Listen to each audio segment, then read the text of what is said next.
उसमें क्लियर लिखा गया है कि आप विजेता को जो है शपथ ग्रहण से रोकें और शपथ ग्रहण होने के पहले रिकाउंटिंग करने की व्यवस्था करें। बीडीओ साहब से मैंने पर्सनली मिला था, लेकिन बीडीओ साहब ने कोई किसी तरह का कोई आश्वासन नहीं दिया। उन्होंने कहा कि अब कुछ नहीं हो सकता है। तो अगर ये तो एक तरह से लोकतंत्र का गला घोटा जा रहा है, जो सही नहीं है। और अगर इसका न्यायिक अगर कुछ न्याय हम लोगों को बीडीओ साहब के माध्यम से अगर नहीं मिलता है, डीएम के माध्यम से नहीं मिलता है, तो हम लोग इसको हाई कोर्ट जाएंगे, सुप्रीम कोर्ट जाएंगे, लेकिन हम लोग जो है सो न्याय लेकर के छोड़ेंगे। ईवीएम मशीन में छेड़छाड़ और लोकतंत्र की हत्या से जुड़ी एक बड़ी खबर सामने आ रही है। सिटी न्यूज टुडे लाइव में आपका स्वागत है। मुजफ्फरपुर जिला के साहेबगंज प्रखंड ग्राम पंचायत राज जगदीशपुर निर्वाचन क्षेत्र संख्या 30 के सभी समिति सदस्य पद हेतु उम्मीदवार मतगणना परिणाम से असंतुष्ट हैं। वहीं निवेदकों ने बताया, रामदयालु सिंह महाविद्यालय में परिणाम तिथि के दिन हम लोगों के सामने 4 ईवीएम की मतगणना हुई, मगर 9 ईवीएम की गिनती हम लोगों के सामने नहीं हुई। मतगणना केंद्र पर ही सभी समिति सदस्य पद हेतु उम्मीदवारों ने विरोध किया, लेकिन कोई सुनवाई नहीं हुई। वहीं मोहम्मद कलामुद्दीन समेत और भी निवेदकों ने बताया, इस भ्रष्टाचार की जांच की जाए और शपथ ग्रहण के कार्यक्रम को स्थगित की जाए। न्यूज़ टुडे लाइव की टीम जो है साहेबगंज प्रखंड के जगदीशपुर पंचायत में आई है, जो मुजफ्फरपुर ज़िला में पड़ता है। और हमारे सामने आप देख रहे हैं, ये समिति उम्मीदवार के निवेदक हैं।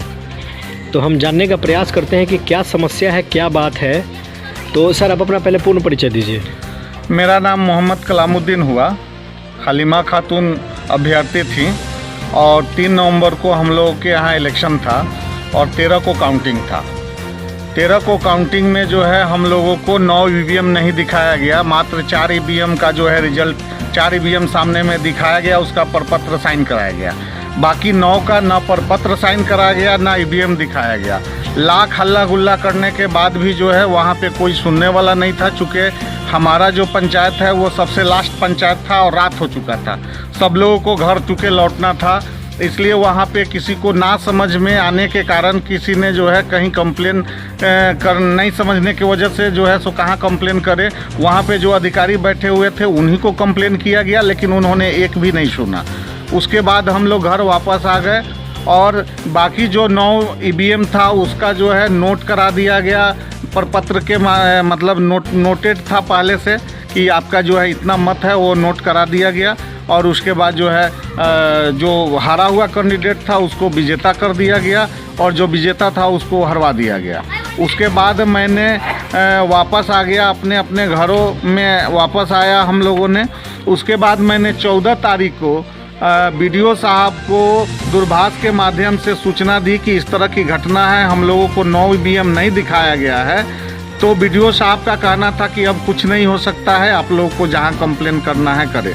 उसके बाद मैंने जो है सो पत्र लिखा है चुनाव आयोग पटना को, DM Muzaffarpur, DPRO Muzaffarpur, SDO west Muzaffarpur और बीडीओ साहब को 16 तारीख को मैंने ईमेल के माध्यम से सारे को संबंधित विभागीय को ईमेल के माध्यम से पत्र भिजवाया है। 18 को भिजवाया है और 20 तारीख को बाई रजिस्ट्री पोस्ट करवाया है। उसमें क्लियर लिखा गया है कि आप विजेता को जो है शपथ ग्रहण से रोकें और शपथ ग्रहण होने के पहले रिकाउंटिंग करने की व्यवस्था करें। बीडीओ साहब से मैंने पर्सनली मिला था, लेकिन बीडीओ साहब ने कोई किसी तरह का कोई आश्वासन नहीं दिया। उन्होंने कहा कि अब कुछ नहीं हो सकता है। तो अगर ये तो एक तरह से लोकतंत्र का गला घोटा जा रहा है, जो सही नहीं है।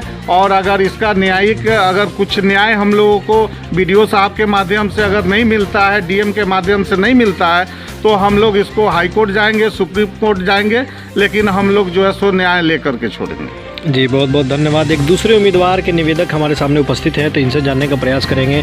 आपका पूर्ण परिचय क्या हुआ सर? जी, मेरा नाम विश्वजीत कुमार है जी। और समस्या क्या आ गई है, इस पे विस्तार से बताएं। समस्या यही है कि हम लोग जब वहाँ पे काउंटिंग में गए तो वहाँ पर हम लोग के सामने केवल 4 ही ईवीएम खुला, बाकी 9 ईवीएम कहाँ रखा था हम लोग को दिखाया भी नहीं गया। हम लोग लाख चिल्लाते रहे कि हम लोग की ईवीएम सामने खोला जाए, क्योंकि ईवीएम का यही रूल है काउंटिंग का कि ईवीएम जो होता है अभ्यर्थी और निवेदक उनके सामने खोला जाता है। लेकिन वहाँ पे ऐसा कुछ नहीं हुआ और हम लोग वहाँ से एक पत्र पे लिख के लाया गया कि इनका इतना है, इनका इतना है। हम लोग उससे वहाँ मानने से भी इनकार किए, तो फिर जो वहाँ के काउंटिंग ऑफिसर थे वो बोले कि नहीं, इसका ऐसा ही होगा, आप लोग को जो करना है कीजिए, जाइए प्रिंसिपल बुला कर हाँ, जो परिणाम हुआ, मतलब इस परिणाम से आप लोग संतुष्ट नहीं हैं? बिल्कुल असंतुष्ट हैं। दूसरे उम्मीदवार निवेदक हैं हमारे सामने। सर, आपका परिचय क्या हुआ? मेरा नाम सरोज मोहम्मद है। जी, तो उम्मीदवार कौन थी? उम्मीदवार मेरी पत्नी थी। क्या नाम है उनका? तायरा देवी। जी, क्या समस्या आगे विस्तार से बताइए। समस्या जो गिनती हुआ उसमें हम लोग का सही से 4 ईवीएम दिखाया गया, बाद में नहीं दिखाया। वो लोग कागज़ में जो लिख कर लाए थे उस हिसाब से जो है कि बता दिया इतना इतना है। हम लोग लाख चिल्लाए लेकिन इस पर कोई सुनवाई नहीं। कोई सुनवाई नहीं हुआ। चलिए, बहुत बहुत धन्यवाद। एक अंकल जी हमारे सामने उपस्थित हैं जिनकी बहू समिति उम्मीदवार थी जगदीशपुर पंचायत से। आपका परिचय क्या हुआ सर? मेरा नाम रामेश्वर ठाकुर हुआ। जी, और जो उम्मीदवार थी उनका क्या नाम है? जूली देवी। जूली देवी। जी, दिक्कत किस बात की आ गई है, क्या समस्या है आपको? दिक्कत तो यही है कि 4 ईवीएम हमारे सामने गिनती हुआ, 9 का नहीं। अच्छा। उसके बाद में हम लोग कहीं गए, वहाँ मतलब कोई सुनवाई नहीं हुआ। अच्छा। तो यही बात तो था। चलिए, तो हम सर से जानना चाहते हैं कि सर आप क्या चाहते हैं इस विषय में, आप बताइए। मैं चाहता हूं कि जो प्रखंड के विकास पदाधिकारी हैं जी और माननीय डीएम साहब मुजफ्फरपुर हैं, जी, नहीं, निष्पक्ष इसकी जांच कराते हुए इसको रिकाउंटिंग कराया जाए तो सत्य का पता चल पाएगा। और अगर हम लोगों को इन लोगों के माध्यम से अगर न्याय मिल जाता है तो कोई बात नहीं है, नहीं तो मैंने हाई कोर्ट में ऑलरेडी पिटीशन दिया हुआ है। मैं इसके लिए सुप्रीम कोर्ट तक जाऊंगा जिससे कि हमको न्याय मिल सके। जी। सिटी न्यूज़ स्टूडियो लाइव से बात करने के लिए बहुत बहुत धन्यवाद सर आपका। Thank you sir.